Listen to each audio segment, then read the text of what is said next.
Ashtavakra Gita, translated by John Richards. Janaka said, "How is one to acquire knowledge? How is one to attain liberation? And how is one to reach dispassion? Tell me this, sir."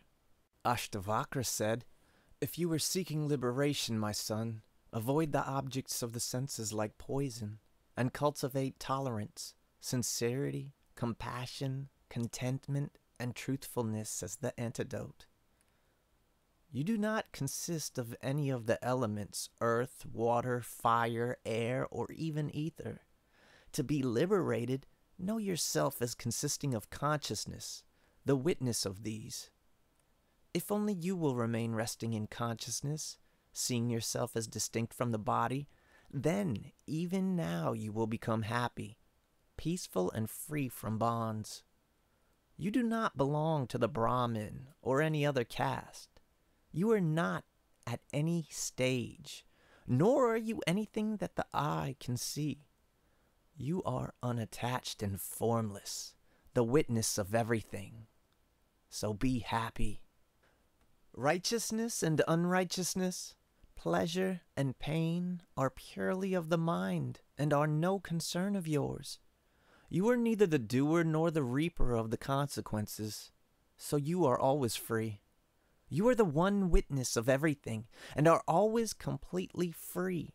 The cause of your bondage is that you see the witness as something other than this.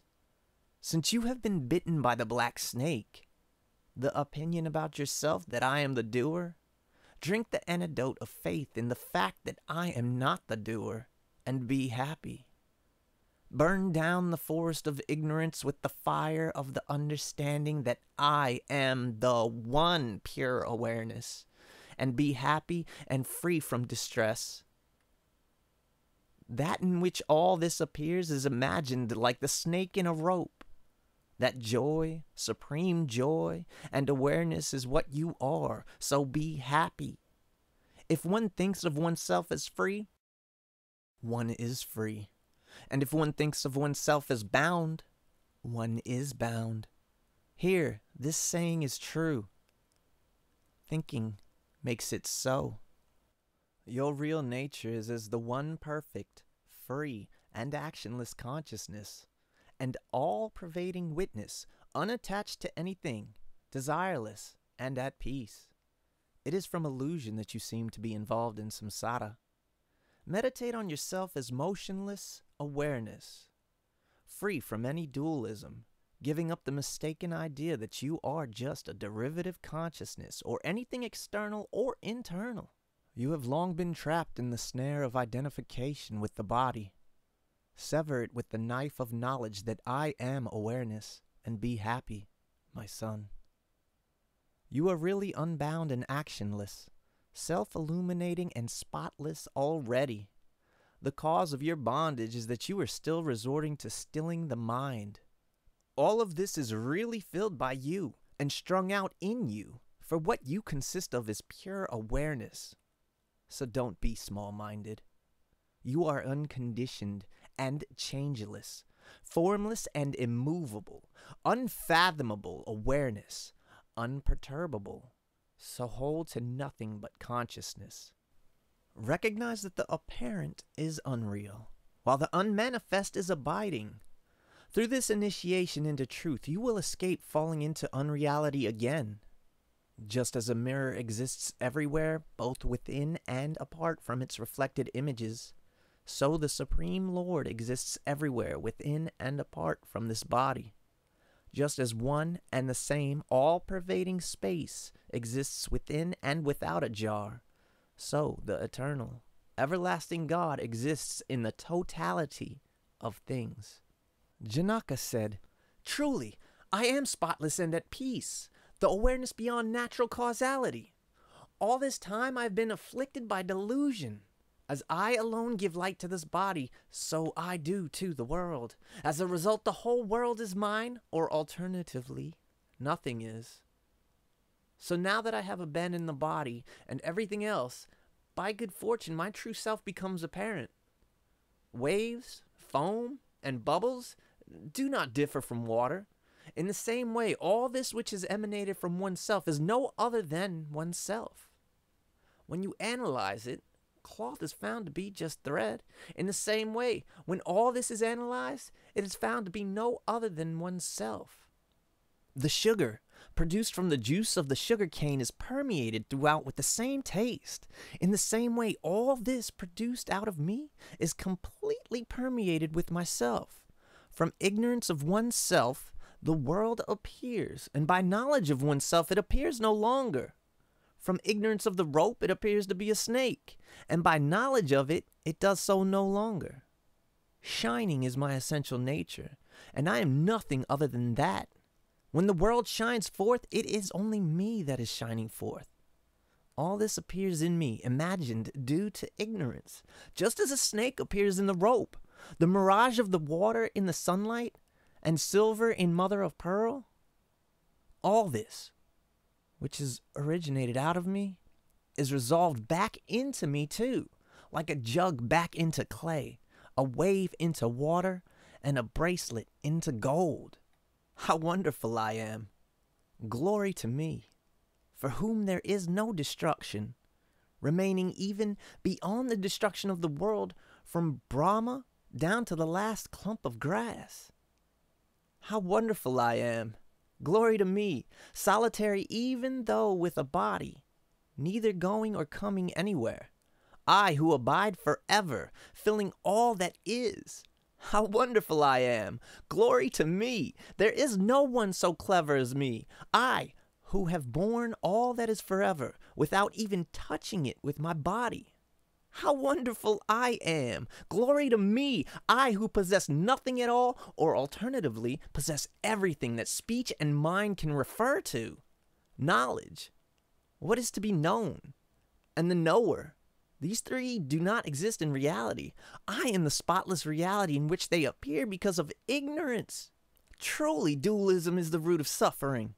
There is no other remedy for it than the realization that all this that we see is unreal, and that I am the one stainless reality consisting of consciousness. I am pure awareness, though through ignorance I have imagined myself to have additional attributes. By continually reflecting like this, my dwelling place is in the unimagined. For me, here is neither bondage nor liberation. The illusion has lost its basis and ceased. Truly, all this exists in me, though ultimately it does not even exist in me. Recognizing that all this and my body too are nothing, while my true self is nothing but pure consciousness, what is there left for the imagination to work on now? The body? Heaven and hell, bondage and liberation, and fear too, all this is pure imagination. What is there left to do for me whose very nature is consciousness? I do not even see dualism in a crowd of people. So what do I gain if it is replaced by a desert? I'm not the body, nor is the body mine. I am not a living being. I am consciousness. It was my thirst for living that was my bondage. Truly it is in the infinite ocean of myself that, stimulated by the colorful waves of the world, everything suddenly arises in the wind of consciousness. In the infinite ocean of myself, the wind of thought subsides, and the world boat of the living being traders is wrecked by lack of goods. How wonderful it is that in the infinite ocean of myself, the waves of living beings arise, collide, play, and disappear, in accordance with their nature. Ashtavakra said, knowing yourself is truly one and indestructible, how could a wise man possessing self-knowledge like you feel any pleasure in acquiring wealth? Truly, when one does not know oneself, one takes pleasure in the objects of mistaken perception, just as greed arises for the mistaken silver in one who does not know mother of pearl for what it is. All this wells up like waves in the sea. Recognizing, I am that. Why run around like someone in need? After hearing of oneself as pure consciousness and the supremely beautiful, is one to go on lusting after sordid sexual objects? When the sage has realized that he himself is in all beings, and all beings are in him, it is astonishing that the sense of individuality should be able to continue. It is astonishing that a man who has reached the supreme non-dual state and is intent on the benefits of liberation should still be subject to lust and in bondage to sexual activity. It is astonishing that one already very debilitated and knowing very well that its arousal is the enemy of knowledge should still hanker after sensuality, even when approaching his last days. It is astonishing that one who is unattached to the things of this world or the next, who discriminates between the permanent and the impermanent, and who longs for liberation should still be afraid of liberation. Whether fettered or tormented, the wise man is always aware of his supreme self-nature and is neither pleased nor disappointed. The great-souled person sees even his own body in action as if it were someone else's. So how should he be disturbed by praise or blame? Seeing this world as pure illusion and devoid of any interest in it, how should the strong-minded person feel fear, even at the approach of death? Who can be compared to the great-souled person whose mind is free from desire, even in disappointment, and who has found satisfaction in self-knowledge? How should a strong-minded person who knows that what he sees is by its very nature nothing, consider one thing to be grasped and another thing to be rejected? An object of enjoyment that comes of itself is neither painful nor pleasurable for someone who has eliminated attachment and who is free from dualism and from desire.